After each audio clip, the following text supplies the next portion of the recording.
بسم اللہ الرحمن الرحیم اللہم صلی علی محمد وآل محمد وعجل فرج آل محمد۔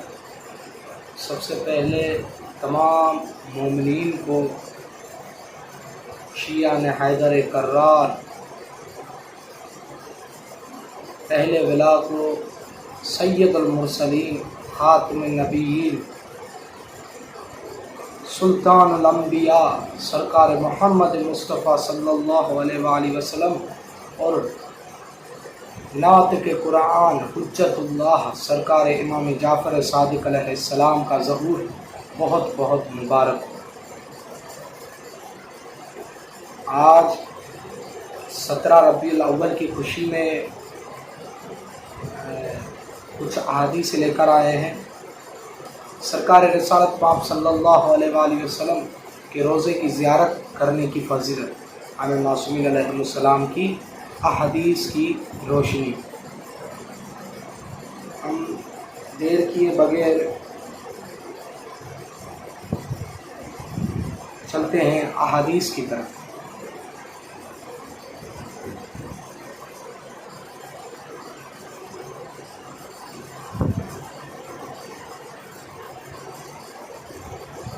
اس میں جو کتاب ہے کامل الزیارات، اس کے بعد 2 میں رسول اللہ کی زیارت کا ثواب اس میں یہ ایک روایت ہے، میں آپ کو پڑھ کر سناتا ہوں کہ مجھے میرے والد نے خبر دی، انہوں نے سعد بن عبداللہ سے، انہوں نے احمد بن محمد بن عیسیٰ سے، انہوں نے حسن بن محبوب سے، انہوں نے ابان سے، انہوں نے صدور سے، انہوں نے ابو عبداللہ سے روایت کی کہ آپ نے فرمایا کہ رسول اللہ صلی اللہ علیہ وآلہ وسلم نے ارشاد فرمایا، جو شخص میری زیارت کرنے آیا تو میں قیامت کے روز اس کی شفاعت کروں گا۔ یعنی یہ روایت ہے مولا سے، سرکار ابو عبداللہ امام جعفر صادق علیہ السلام سے، کہ مولا فرما رہے کہ سرکار رسالت پاک صلی اللہ علیہ وآلہ وسلم نے ارشاد فرمایا کہ جو میری زیارت کرنے آیا بروز محشر میں اس کی شفاعت کروں گا۔ اور دوسری روایت